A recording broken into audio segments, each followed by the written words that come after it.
welcome back to the Why So Series podcast. I'm your host, Brandon, and we are back with another history episode. With Deadpool 2 coming out this week, we decided to give you guys a history of Cable, a.k.a. Nathan Summers. Before that, you can find us on iTunes, Stitcher, Google Play, TuneIn, and now Spotify. Just search Why So Series Pod.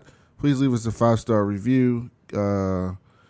Like us, share it. Please share with your friends. Help us out, and let us know what you think about the show. Any advice you want to give us. So, Mike, what was your history of Cable before doing this episode?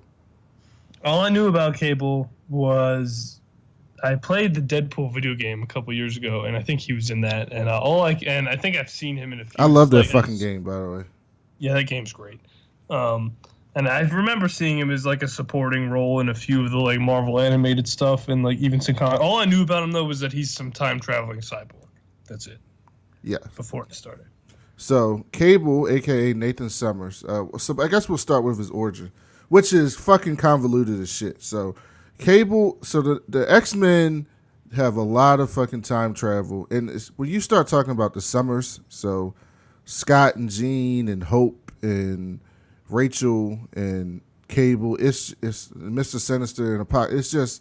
It's a lot. But I guess the best way to say it is basically in X-Men, Uncanny X-Men 201, Scott and the clone of Jean. So basically, okay, and after Jean died in the Dark Phoenix saga, Mr. Sinister made a clone of her named Madeline Pryor. So essentially, he knew from the start that the son or the child of Scott and Jean was going to be like a ridiculously powered mutant. So he wanted that mutant for himself to help him in his fight with Apocalypse and to kind of take over the world or whatever. So when Jean died, he realized he couldn't have that. So he took the DNA from Jean and made a clone, Madeline Pryor. After Jean died, Scott was away, and he ended up meeting Madeline Pryor, and because she resembled him so much, it reminded her of Jean, he fell in love, and they ended up having a baby named Nathan. Nathan was affected. He was kidnapped by Apocalypse because Apocalypse found out about Sinister's plan and found out about Nathan and took him and infected him with a techno-organic virus, which in the X-Men universe is basically like this disease that turns organic tissue into like mechanical tissue. It basically turns you into a robot.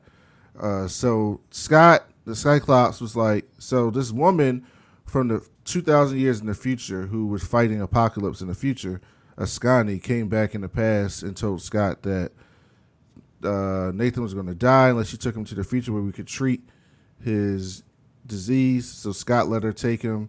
And when she got back to the future, she made a clone of him because she feared that Apocalypse would come and take him. So Apocalypse did come, but he took the clone and raised the clone as Strife, who ended up becoming Cable's arch enemy. So then Cable, 2,000 years in the future, he ends up destroying Apocalypse, but then he wants to go in the past to stop Apocalypse, so he travels back into the past, and Strife finds out about that, and he travels back into the past as well, and that's when you get the first appearance of Nathan as Cable in New Mutants 87 in 1990. So that is basically the origin story of Cable, which is crazy as fuck. What did you think about that, Mike? Yeah, I did read New Mutants. So a little background. We did this a little differently. Usually in past comic book issues, Brandon would give us a list and we would all read the same thing. But this time he was just kind of like read whatever.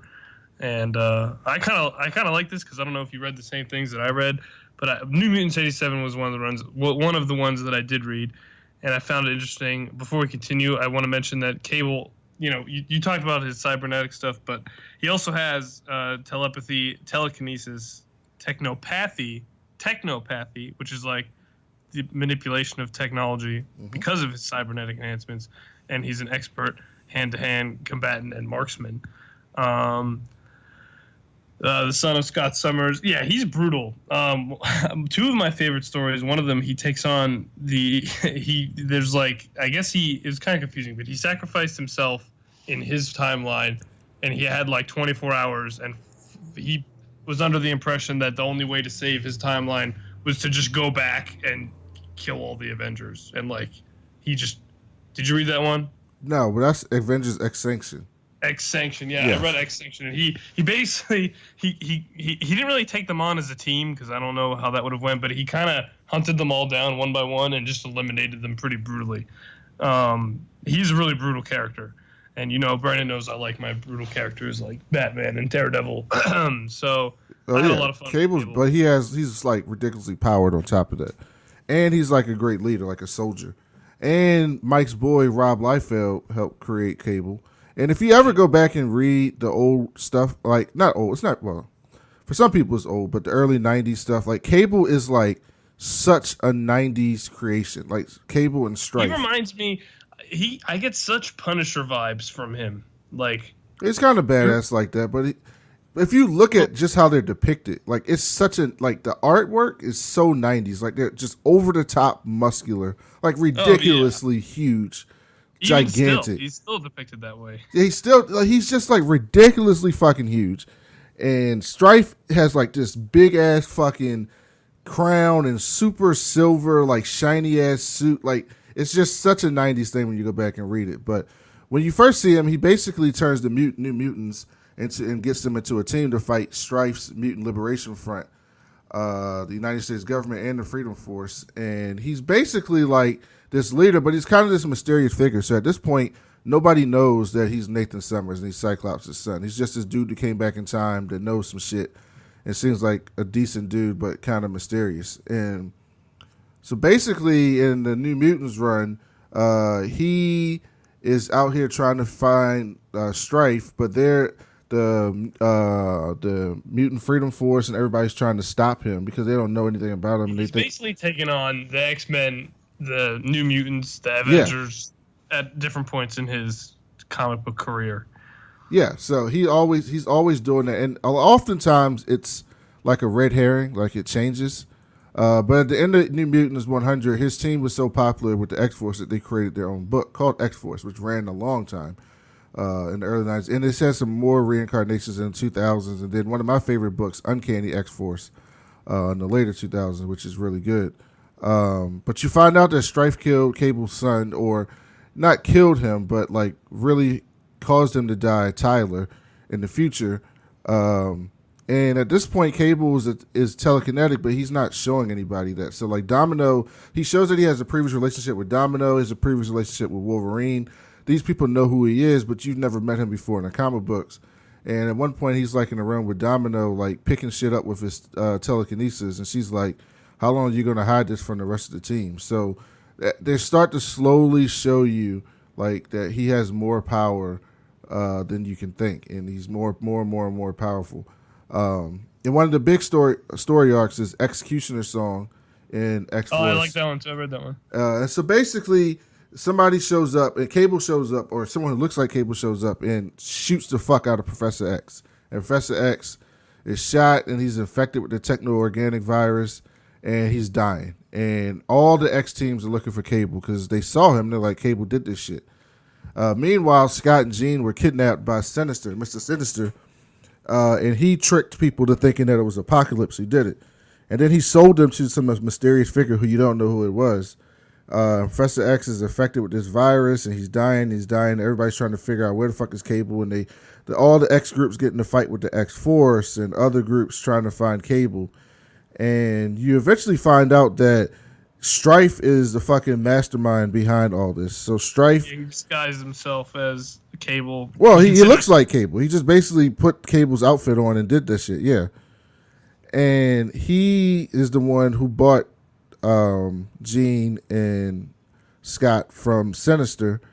And Cable's out here trying to clear his name. He ends up running into Bishop and Wolverine, and Bishop's like fucking ready to kill him. Because he thinks he tried to kill Professor X, and Cable ends up convincing them that it wasn't him, and they go out to try to stop Strife, and Apocalypse shows up because the other X-Men group goes after Apocalypse because they made it seem like Apocalypse had Scott and Jean, and this is after the events of Age of Apocalypse, so Angel's already turned into Archangel, and they don't trust Apocalypse, and they're ready to kill him, and then Apocalypse basically says, if you leave me alive, I can cure Xavier. And because and Archangel tells him that Apocalypse knows how to do this because we find out, as we found out earlier, Apocalypse infected Cable with the techno-organic virus, so he does know how to cure the techno-organic virus, and he ends up curing it in Xavier. And then they all go to fight Strife because Strife is an Omega level mutant. He's ridiculously powerful, and the biggest difference between Strife and Cable is that Cable has the techno-organic virus, which he's constantly having to suppress using his telekinetic powers, which stops him from being able to use his full power in most cases. So Strife is more powerful than him, even though he's a clone of him, because he doesn't have that virus, which is very interesting. So did you like that story arc, Mike? Yeah, I did. My favorite one, Strife was interesting, but he wasn't. It was like I've had this conversation with you before, where I get bored with like the whole Flash versus Reverse Flash thing. It's kind of like you know what I mean? It's like it's just it's a villain who's basically the same as Cable and Strife are kind of different, but I still got that same feeling you get when watching the Flash and the Reverse Flash fight. My two favorite stories were actually when he took on the Avengers and then Messiah War. Oh yeah, I read Messiah War. Yeah, Messiah War is basically about Cable is protecting this girl. Her name's Hope, right? Her name was Hope. Hope Summers. Yeah. So, and the story takes place over years, and he just watches her and protects her and steps in at different moments. No. When Mike says years, I'm talking about hundreds and hundreds and hundreds of years. Yeah. He's jumping through time to get Scarlet away. Witch, so basically, you forgot something. Well, yeah, go ahead. Talk about what happened. The House of M. So Scarlet Witch, there was a big book where she prevented mutant babies from being born. It's called House of M. It caused all these House of M. It's a really famous, popular story in Marvel, and she prevented babies from being born for a long time in the Marvel universe. And this baby's born named Hope, who has these powers of she's basically just the only mutant child that's been born, and she has these everyone wants to take her powers. Well, so basically what happened was Blacksmith, a person in the future, told Cable that there's this big Earth-ending event that's going to happen, and the only thing that can stop it is Hope. But Hope didn't appear in this future because apparently she had died or something that happened to her. So Cable went back in time and they took Hope, and he was basically dedicating his life to keeping Hope alive. So that, and it's funny, the Hope is right on the nose a little bit, but it was also pretty good because she was Hope for a lot of different reasons. Hope to stop this ending event, Hope because she was one of the first mutants born after House of M. So it's hope that the mutant race can stay alive. So it's very on the nose with Hope Summers, but essentially he goes back in time to make sure that she stays alive so that she can stop whatever this ending event is. But what's interesting is so go ahead, Mike. Go ahead. That was just a preamble. So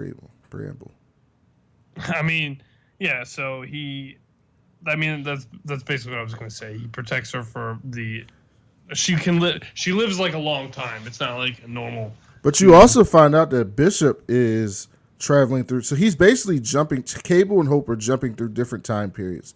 But the problem is Cable can only jump. At this point, he can only go in the future. He can't go in the past. So he's just constantly going further and further in the future. And he's finding out, and Bishop is after him. So Bishop is trying to get to kill Hope. And he basically strikes a deal with Strife. And he's basically like, I need you to come help me kill Cable. You can come kill Cable. I'll tell you where he is because I need to. But he doesn't tell him he needs to kill this girl. He makes it seem like he's just trying to kill Cable. And you also find out that Strife killed Apocalypse, or he thought he killed Apocalypse. And this is because when Apocalypse stole the clone, as we talked about earlier, of Cable, he raised him as his son and named him Strife. And he raised him with the idea that the son of Jean and Cyclops would be ridiculously powerful that he could use as a new host. Because as you know, Apocalypse is immortal, but he often has to change bodies when his body becomes too powerful and his body starts to die out. And he thought that the Cable or Nathan's body could be a adequate host from him. So when he stole, and then he thought, the reason why he injected him with the techno-organic virus to begin with is because Apocalypse's whole thing is survival of the fittest. So he wanted to be sure that Cable or Nathan's body was what he thought it was, is that if he could overcome the techno-organic virus. So way in the future, when he saw Nathan and that he was healthy and he didn't have the virus, even though it was a clone, Apocalypse didn't know, he thought he had overcame that virus, and he was fitting to be a host of Apocalypse. But eventually, when Apocalypse finds out that Strife is not the original Nathan, he kind of casts him aside, and Strife has resentment towards him for the rest of his life. And so Strife kills Apocalypse, and he's out here in the future, and he's ridiculously powerful now. He had interacted with like celestial tech, and he's ridiculously powerful. And then the X-Force, which I was talking about earlier, the Uncanny X-Force, gets sent into the future by Cyclops to help Cable protect Hope. And this is where you meet Deadpool. Did you see this, Mike? I read, so one of my stories was if looks could kill, or is that what you're talking about? No. With Deadpool, it's like the first team up. No, Deadpool. It's the first like issue like Deadpool Cable comic. I know, but Cable interacts with Deadpool many times before then. I skipped to their first like title, including in Messiah War. So basically, Deadpool, he first of all, Deadpool's funny as shit. So basically, in Messiah War, Deadpool was fighting somebody, and he went to hide in a freezer, and I guess a nuke or something was going to go off. So he thought this like deep underground freezer would protect him. And he's in this freezer, and he ends up staying in the freezer for 800 years. And so this building collapses, and these people are knocking down looking for like something, and they just find Deadpool in this fucking freezer. So he's been in this freezer for 800 years. So Deadpool just shows up in the future where Cable and the rest of the X-Force are, and they're like, wait, what the fuck are you doing here? And he's like, oh, this is the story. And he basically tells the whole story of how he made it to the future and how he ended up joining up with Strife because he saw that Strife was taking over and he didn't want to die. So he ended up becoming a merc for Strife and all this other shit. And basically, you find out that Cable is just ridiculously determined to protect Hope to the point that he essentially like destroys Strife and to keep that from happening and keeping his clone alive, killing his clone. So it was kind of an emotional story, and there was a lot that goes into it. But that was a really good story as well. What were you talking about? Deadpool and Cable?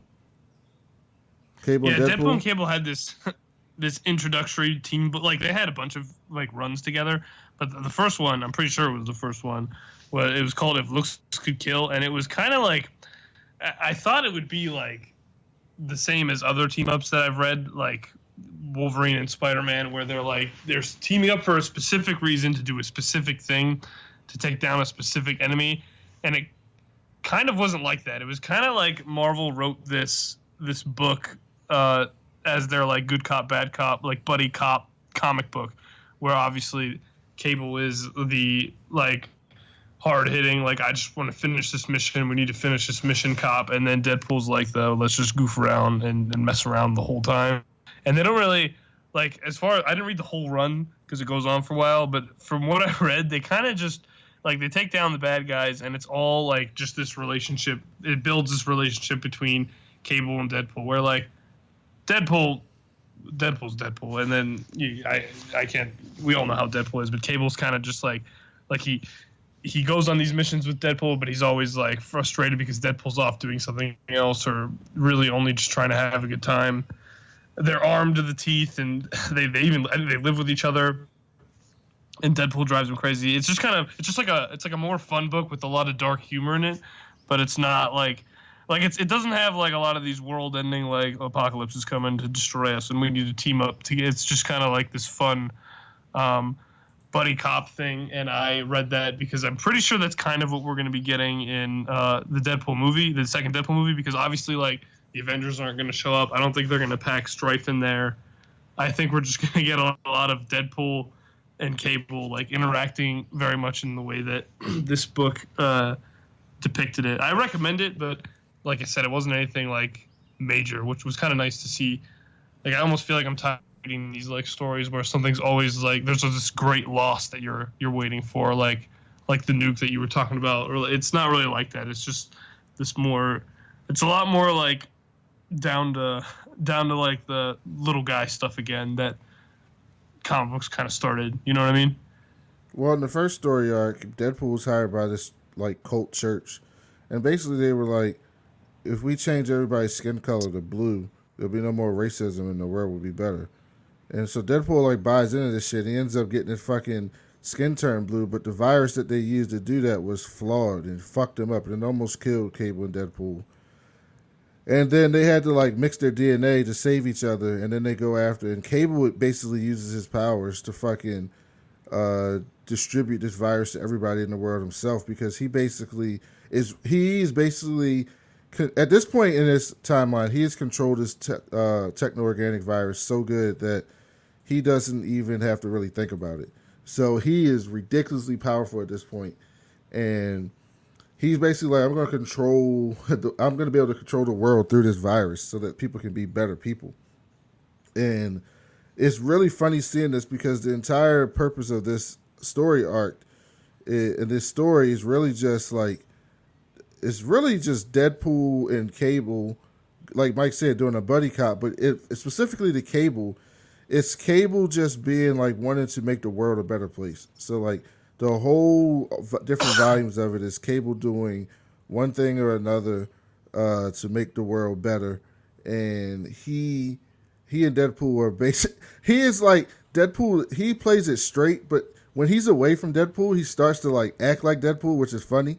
So like when he's on his own, like fighting people, he's like talking shit like Deadpool is, and he ends up catching himself a couple times, like, God damn it, I'm fucking acting like Wade. I'm talking like Wade. Cause so it's funny as shit that like Deadpool just like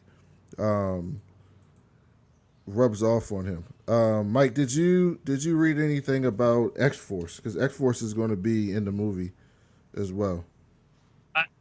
I read the I didn't finish the particular issue. It was the last one I was reading. There was an issue where he was fighting the X Force, but I never got to the why. So you mean fighting with the X Force?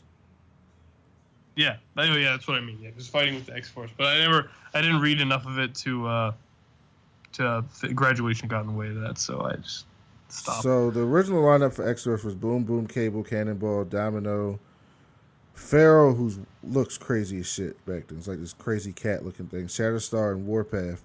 And we're gonna get Domino. I think we're getting Shatterstar. Actually, let me take a look. Deadpool. No, he is. 2. He's in X-Force yeah, he's 2. in it. Shatterstar's in it. Let me see. Who are the X-Force team on here? Deadpool, Domino, Cable, Negasonic Teenage Warhead, Colossus, Bedlam. Oh yeah, that's Terry Cruz's character. Bedlam, Shatterstar's Louis Tan, and there's another person who they don't know who it is. I don't know who that is yet. I haven't seen it. I was supposed to see it last week. I had a screener, but I couldn't go. But yeah, we are getting Domino. Domino is fucking awesome. She's basic. Just to use some ancillary characters, is going to be in Deadpool 2. Domino is basically this mutant that kind of has luck powers.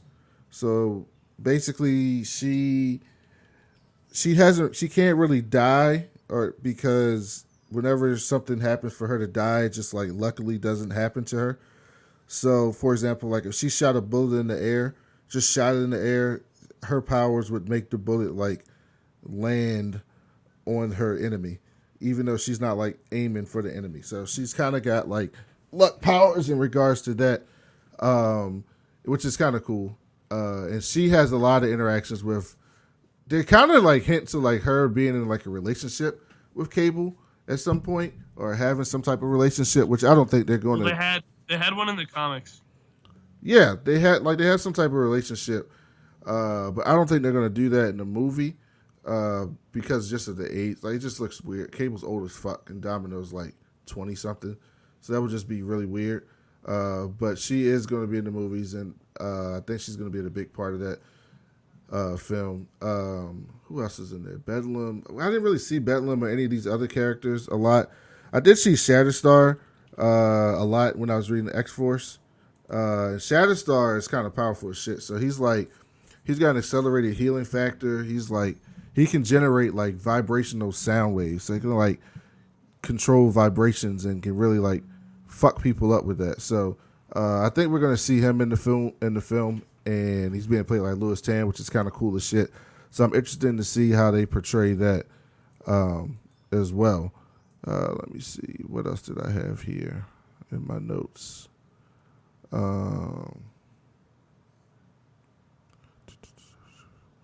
So originally when they created, just a little background notes, when they originally created Nathan, he wasn't supposed to be Cable. Like, they didn't really have any plans for him. It was just a plot point in the Jean and Scott storyline.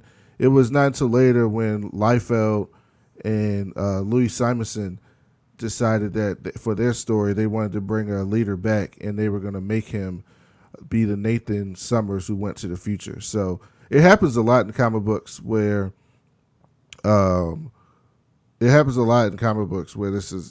this things weren't originally supposed to be things, and they change it. And Cable and Strife were originally supposed to be the same person as well. It was originally supposed to be like a future version of Cable who came back in time, and another future version of Cable who came back in time from different timelines who like are fucking each other up. Like, one is turned bad and one is still good. But they end up changing it into him being a clone of Cable as well, which I thought made it a lot better. Anything else you got about Cable, Mike? No, I mean, he's cool to read, but like I said, he reminded me a lot of the Punisher, and I didn't really think, like, he had powers and stuff, but, Cable's not really, it's just a personal opinion. He's not really, like, anything super special to me, at least. I mean, I enjoyed reading him, don't get me wrong. I think it's, like, a lot of interest, like, he's a good character to use for a lot of specific situations, like when you want to do these, like, 90s themed buddy cop duos. And I'm excited for the movie. So, yeah. Well, just the last thing, other media. He was on the X-Men TV show when we was growing up. 8 episodes on that, and he basically appeared as like, he was never shown to be like a telepath on that series. He was just kind of like a big ass dude with big ass guns in the cartoon. And obviously, Josh Brolin, who played Thanos, is playing Cable in the Deadpool universe, and he signed on Fox with a 4-movie deal. So I expect he's going to be in Deadpool 2 and X-Force, but at the sale of Fox, it'll depend on what happens with any other movies that he's going to be in. But he did sign to play the character for 4 movies, which is kind of cool. He's about to get some serious money. Yeah, and then he was in a bunch of video games. I think after Avengers 4 and all his Cable debuts, he could probably never work again. Oh yeah, he was in a bunch of video games: Marvel vs. Capcom, Marvel Ultimate Alliance. Josh Brolin or Cable? No, Cable. He was in the Deadpool video game, as Mike talked about earlier. He's in the MMO Marvel Heroes game. So he's been in a lot of video games. He's been in a lot of different things. He was in the 90s. He was a very popular character. He was a perfect early 90s character, like big ass guns, big ass muscles, fuck shit up, like that type of guy. He was very popular in the 90s. His original series ran like 100 some issues in the early 90s. Like, he was very popular. The X-Force was very popular. At that time, comics were like selling off the charts in the early 90s. They were doing a lot of gimmicks. It was kind of hard to follow some of those early stories because they spanned across so many books that, like, I had to keep going back from X-Men to X-Force to X-Factor to Cable. Like, it's just a lot to read the shit back in. Yeah, that's another thing that I didn't like about reading him, is that he's rooted all over the place. So it made it difficult to understand some stories. Like, that's why there were a few stories that I started but stopped because I just didn't know what was going on. Because I would like search lists of the best Cable stories. But and I would just start reading. In the movie, I don't think they're going to do all that. I think they're going to simplify his origin, or just kind of ignore it, at least in the first film. And maybe give a little bit of hints to it, but not really go into it, because it can be really confusing and really confuse an audience and just show him like Well, it fucking looks shit like up. there's a flashback scene of him in the future. Yeah, I'm sure in the there'll trailer. I'm sure there'll be a flashback scene. But that is going to wrap it up for our history of cable. Make sure you guys, like I said, subscribe to us on iTunes, Stitcher, Google Play, anywhere you get a podcast. Leave us a 5-star review. It helps us out a lot. Share us with your friends. Give us some feedback. Follow us on the Facebook page. It's all on the show notes. But we'll just kind of keep growing as a podcast. And we will be back soon. And go see Deadpool 2. We'll have our review out on that next week as well. So thank you guys for listening. Talk to you later.